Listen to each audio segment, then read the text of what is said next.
the X-Wing started to open. I was like, oh, I know what that means. I forgot how that.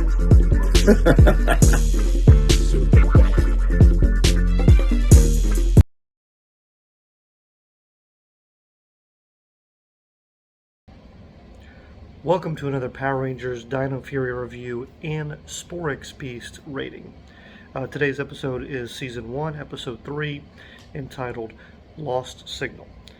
Before we get into the video, please give it a thumbs up, and of course, subscribe to the channel to follow all of our Power Ranger reviews and other content.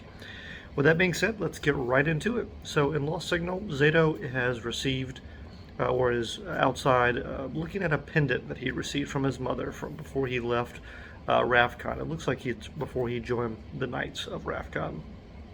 It's like a red crystal, and so we see kind of some shots of Rafcon in the background, and he's remembering that his mother told him to never give up. A very valuable lesson, of course. Well, at the same time, the chamber the Power Rangers are located in is receiving a signal from the same quadrant that Rafcon is from. They try and play the signal, but of course it goes out. It's not working. The modulator, yada yada yada. The gizmo breaks, and of course, because it's alien technology, they do not have the technology to fix it. The solution to this is from Amelia is to go see a psychic, and the solution from Ollie is to go to an observatory and use science in order to hopefully be able to learn about this alien message. Zayto, I don't know if it's because he wanted to make both of his friends happy, but decides to do both of the solutions. First, starting with the psychic. When they go to the psychic, of course, we see her boss, Jenny, I think her name is, Jenna, Amelia's boss at Buzz Blast, and Jay Borg, who it appears, unfortunately, is going to be with us for the long haul as one of our comedic, the comedic duo for this series. And they are there getting their psychic readings.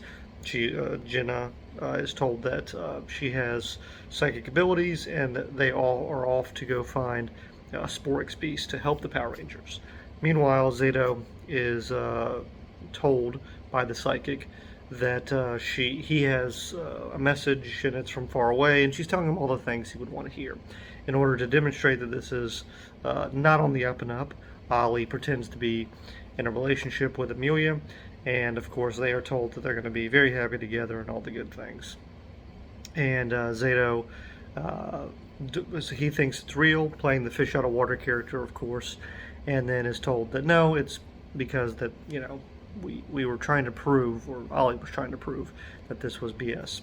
So on the way to the observatory, unfortunately, a Sporix Beast shows up, and that is Vipera, who we'll get into the rating later, but has a very Medusa-style look as far as the head, orange, kind of snakes, no eyes there, but eyes on her chest, because there's like a demon mouth thing going on, and some horns that look like they're protruding from like a goblin, where there's like but they're used like shoulder armor, and it's a very intricate design. There's a lot going on. It's a little too busy for my taste, but she shows up, and immediately the Rangers show up, and she uses these eyes to freeze Zayto. The other Rangers then have to try and fight her blind, and Mucus is there watching. No Void Knight until later in the episode, but the Rangers are trying to fight her blind. Mucus and her decide to leave and take a camera with them, and Mucus says that she has a plan. The Rangers then go to the observatory, and they are told that they did receive an energy blast of some sort, but they can't figure out what it is. To them, it's nothing, because the science isn't there. And so after that, Zayto wants to be alone. Obviously, he's very upset because he thought he was going to get a message from some family members or from his people, and he goes back to hang out by himself. Amelia and Ollie go to Buzz Blast because the system is down, and when they are there, Vipera shows up on everyone's screen. She has taken over the network, and basically her and Mucus have put her blinding ray on a loop, and so everyone that is looking at Buzz Blast is frozen now. Luckily, and that means, of course, the two Rangers are as well. Luckily, the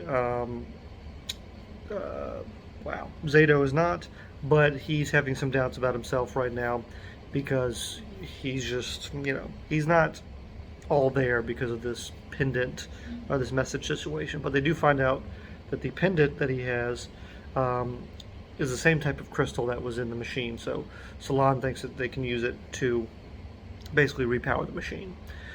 He then goes over and looks at some of the boost keys and basically figures out that there's one that can enhance his hearing so that he can be blindfolded and still fight her. He goes, does that, unmorphed, and destroys the feed with one shot. The Rangers are, of course, freed, and Vipera immediately basically goes big. When this happens, luckily the other Rangers Zords are able to show up for this episode. They don't fight in any battle mode. They go straight to the first Megazord. And I must say, I'm not a huge fan of the design for the other two Megazords. I love the T-Rex Champion Zord in both of its modes. But the other Ranger Zords, I don't know, they look too Lego-y. They look like McDonald's toys. Like they were designed to make it very easy to be a McDonald's toy. And so not a huge fan of those. The Megazord looks good, although I wish the blue and pink Ranger would have had more to do with it, because it looks like it kind of adds a sleeve with each of those to the red T-Rex Champion Zord. But overall, it's a pretty good Zord design, and they of course able to defeat Vipera. With that being said, they go back to the chamber, use the pendant, hear the message, but unfortunately it's in a language that none of them recognize. And Salon even says, I have all these millions of languages I know, and I don't know this one. But they say maybe because, you've been gone for 65 million years, things have changed. And Zayto ends up sending out his own message to the galaxy, I guess, about him being a ranger, and I guess asking for help. So that is the episode in a nutshell. I should say that when they defeat Vipera, they go to try and Void Knight only shows up for this one little bit. He goes up to try and take the Sporix piece that's been defeated, but the Rangers do get it this time. So he is thwarted at least for one more week.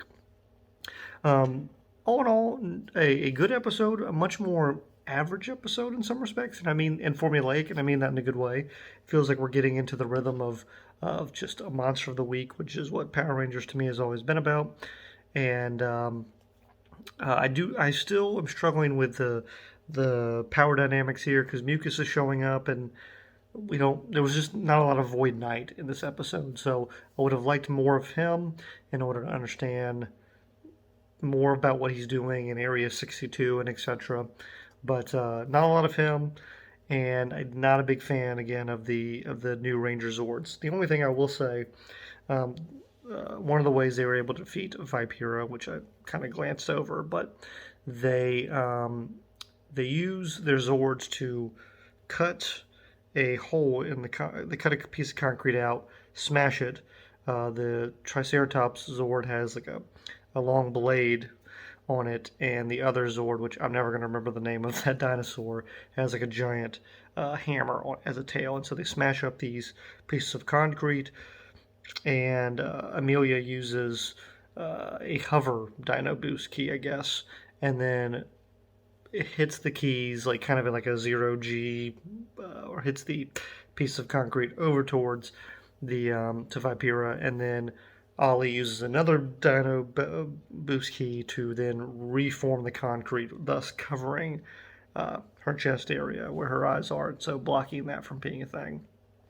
So that was interesting. I hope that there is, and I don't know how many boost keys there are, I hope there's a limit, just because I don't want it to be every week there being 3 new boost keys that we're introduced to, because it just seems like a too easy get out of jail free card and deflate some of the tension of the show. I hope there's a limit that we reach on the number and types of boost keys we're going to receive.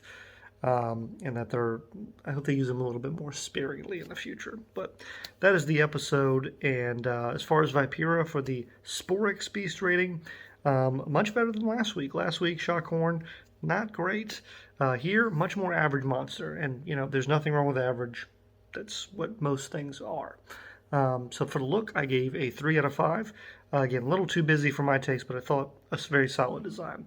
For the powers, I gave a 3. Obviously, it has that one power that it relies on with freezing everyone, but it was a cool power. And for the plan, I gave a 4.